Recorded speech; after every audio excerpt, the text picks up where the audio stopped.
지금 6월 15일 오후 한 4시가량 됐습니다. 이준석에 대해 가지고 좀 얘기 좀 하려고 합니다. 6월 13일 날 있었던 경향신문 인터뷰인데, 사실 참 이렇게 이준석에 대해서 좀 비판적인 어떤 말을 하기가 좀 꺼려집니다. 왜냐하면 나이 차이가 워낙 많이 나고, 또 한편으로는 또 이렇게 그 실수가 일종의 어떤 특권인 청년 아닙니까? 그러다 보니까 이제 웬만한 뭐 자잘한 것들에 대해 가지고는 참 언급하기가 좀 꺼려집니다. 또 그 부분에 대해 가지고는 제가 이제 관대하게 봐줄 용의가 사실은 있습니다. 근데 이제 제가 볼 때는 이건 결코 이렇게 간과할 수 없는 커다란 어떤 오류 내지는 거대한 실패를 이렇게 안고 있는 사고방식이 몇 개가 보여가지고 그 얘기는 좀 안 할 수가 없을 것 같습니다. 경향신문 기사 제목은 이게 6월 13일 날 오후 5시 47분자로 지금 입력이 된 거로 돼 있는데, 제목은 이준석, 윤석열, 안철수 선례가 타산지석 되길, 뭐 요렇게 제목은 요렇게 지금 달려 있는데요. 네, 제가 한번 쭉 뜯어봤습니다. 뜯어보다 보니까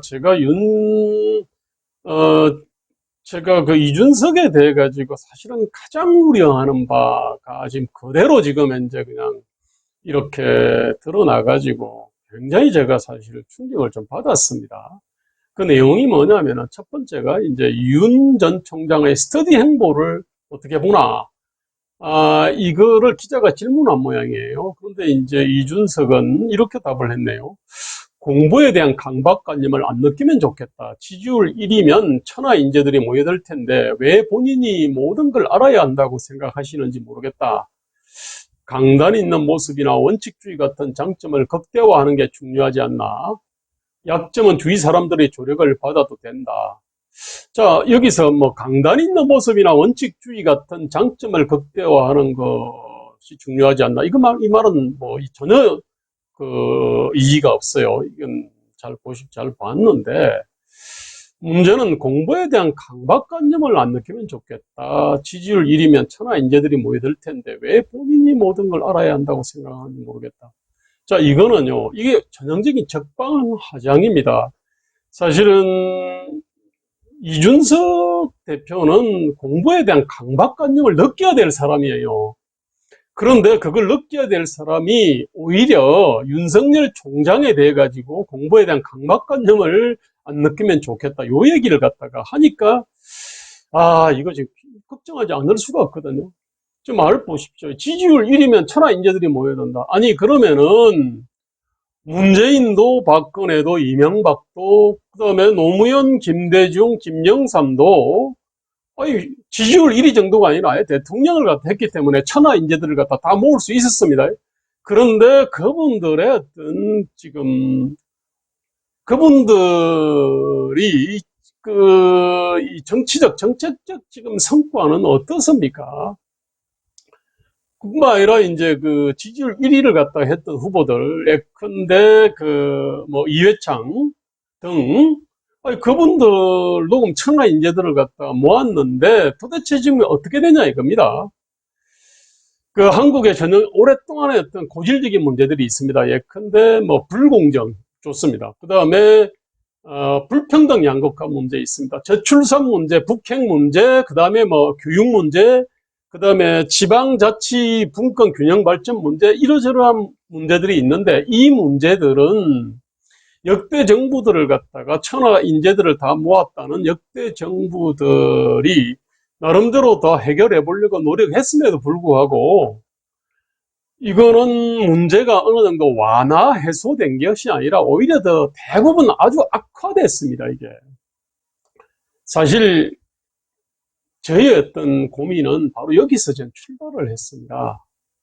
아니, 그러면서 이제 역대 정부들이 바보가 아님에도 불구하고 왜 그러면은 이런 어떤 중차대한 문제를 풀지 못했나. 이게 이제 제 어떤 사회 디자인 연구소를 사실 하게 된 계기고, 제가 수많은 책들을 갖다가 쓰고 그 다음에 연구 고민 토론을 갖다가 했던 그 핵심 이유인데, 아니 그런데 제가 이제 나름대로 유명한 어떤 인물들을 갖다가 만나보다 보면요. 의외로 많은 사람들이 이준석 같은 생각을 갖고 있는 사람이 많습니다. 제가 이제 직접 만나서 토론해 본 사람 중에 이런 사고방식을 전형적으로 갖고 있는 사람이 사실은 유시민입니다.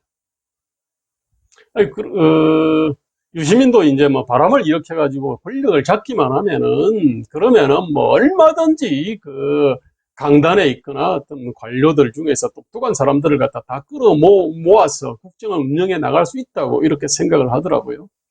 근데 아마 많은 사람들도 아마 그럴 겁니다, 이게. 근데 사실은 이런 생각의 원조가 있죠. 김영삼입니다. 그분은 머리는 빌릴 수 있어도 건강은 빌릴 수 없다. 이러한 어떤 모토에서 운동은 열심히 했습니다. 그런데 머리 그것도 쉽게 빌릴 수 있는 게 아닙니다, 사실. 예.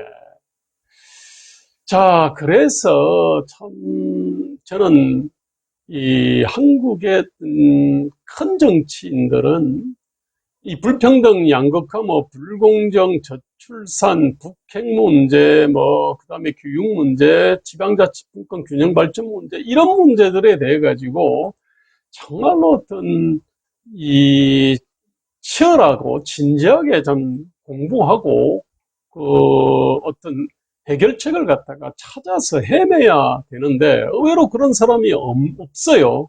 근데 윤석열은 보니까 모처럼 그래도 꽤 고민을 하고 그 공부를 갖다가 하는 것 같아요.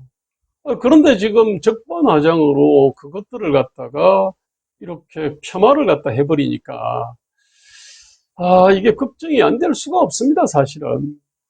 이 한국은 제가 이제 한국 정치는 소명의 부재와 그 다음에 경제방향의 부재, 요렇게 이제, 그 다음에 또 책임의 부재, 보통 두 가지 또는 세 가지로 제가 얘기를 갖다가 했습니다. 그런데 어쩌다 보니까 한국은 이 정치에서 가장 그 정치의 본령에 해당되는 이 부분이 지금 이제 사라졌거나 결여되어 있다는 느낌을 제가 받습니다.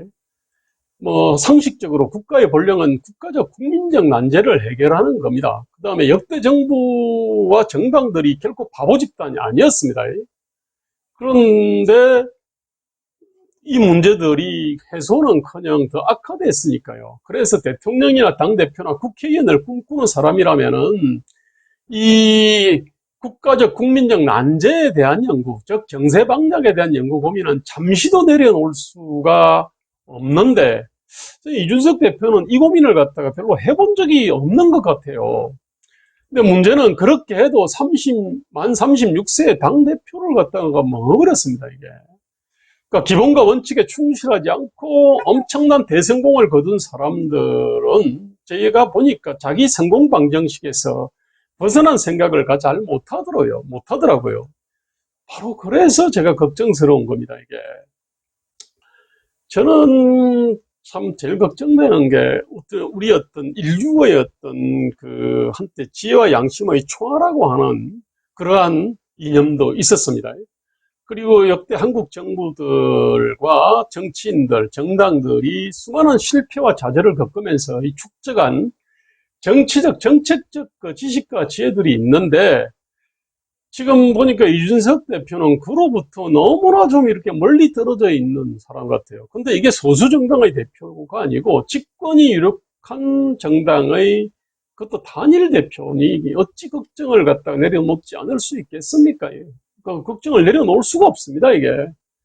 항상 느끼는데 인사가 만사라 그러는데요. 그거 틀린 말입니다. 인사는 일을 알아야 인사가 되는 겁니다. 일을 모르면은 인사가 안 됩니다, 이게. 그런데 의외로 사람들은 이게 그 일을 갖다가 아는 것의 중요성을 잘 모르는 것 같아요. 지금 이준석 대표도 전형적으로 좀 그런 것 같습니다. 또 하나 이제 공직 후보자 자격시험을 언급했는데 저는 뭐냐면 이거 그냥 토론회 과정에서 우발적으로 나온 얘기인 줄 알았는데 이 얘기를 또 하고 있어요, 이게. 근데 이거 한마디로 말하면은 이거 정당 민주주의의 기본을 망각한 얘기입니다, 이게. 한국 그 유력 정당들이 하도 1인 독재나 과두체제로 운영되다 보니까 정당 민주주의 내지 정당 발전의 기본과 원칙을 잊어버린 겁니다, 이게. 자, 자격시험은요, 누가 뭐라 그래도 출제자와 채점자가 권력을 틀어지게 돼 있습니다. 그러니까 이제 그 권력을 밑으로 내리는 것이 아니라 권력을 위로 사실은 올리는 거거든요, 이게. 자, 운전면허서 시험처럼 뭐 최소 자격 요건만 심사한다? 취지는 좋습니다. 근데 어떤 문제를 내가지고 누가 심사를 갖다 할지. 아니, 그 문제만 하더라도요, 민주주의의 어떤 철학과 가치일 수도 있습니다. 근데 보니까 무슨 뭐, 논리력이라든지 소통 능력 뭐, 이거를 갖다가 기본으로 하는 것 같아요. 또 어떤 사람은 말입니다. 아니, 뭐, 지금 국제화 시대에 외국어 구사 능력이라든지, 뭐, 예컨대 저마다 말입니다. 자기가 생각하는 가장 중요한 거는 다를 수가 있는 겁니다. 그리 되면은 지금은 출제자들이 이제 이걸 결정하게 돼 있습니다, 이게. 그런데 이게 과연 말입니다. 이게 정당 민주주의나 정당 발전에 부합되겠습니까, 이게? 그동안 공심이야 공관위가 이제 이렇게 이 공천을 했는데 이게 이른바 이제 막장 공천으로 이제 귀결이 참 되는 걸 많이 봤는데 사실 그 유력 정당의 공관이나 공심위도요 일종의 자격 시험 기관이자 또 적정성이나 경쟁력 판단 기관이었습니다. 그러면서 이제 법률 경력도 따라 뭐 보고 살아온 이력도 보고 그 다음에 신원서판 등을 갖다가 다 나름대로 본다고 봤습니다. 그런데 막장 공천은 끊임없이 반복됐습니다. 이거. 아니 이제 이건 뭐 저 길게 비판하고 싶어서 할 얘기가 아닙니다. 하도 어이없는 얘기라 가지고요. 아무리 문제가 많아도 공천권은 최대한 아래로 내려야 됩니다. 이게 당원들 앞에서 토론 배틀을 갖다가 해도 해야 되는 겁니다. 이게 당원들이 판단해야 됩니다. 그리고 그러려면은 연구와 정실에 크게 휘둘리지 않는 그 민주주의의 어떤 철학 가치가 이렇게 투철한 당원, 그 다음에 외교, 안보, 경제, 고용, 복지 정책의 어떤 어느 정도의 어떤 기본 개념을 아는 이 좀 건강한 당원들을 늘려야 되는 겁니다. 그 외에도 뭐 헛소리나 망언들이 설절비한데 뭐 예컨대 안철수 뭐 선례를 타산지석으로 삼아라. 이것도요 안철수에 대한 굉장한 모독 발언입니다. 이게. 근데 어쨌든 뭐 이런 뭐 망언을 비롯해서 숱한 망언들이 있는데 이거는 뭐 여러 논객이나 평론가들이 비판하니까 저는 여기서 이쯤하겠습니다. 거듭 제가 말씀드리지만요 공부에 대한 강박관념을 이준석 대표는 좀 느껴야 됩니다. 윤석열 보고 말입니다. 뭐라 할 게 아니에요. 윤석열은 제가 볼 때는 아주 지금 현재 그 기본과 원칙에 입각한 그 행보를 갖다 하고 있는 겁니다. 그 다음에 그 당의 어떤 권력을요, 이렇게 당의 어떤 그 중앙으로 그 위로 권력자한테 모으는 게 아닙니다. 거꾸로 내려야 됩니다. 이 두 가지만 제가 말씀드리겠습니다. 오늘 이쯤 하겠습니다.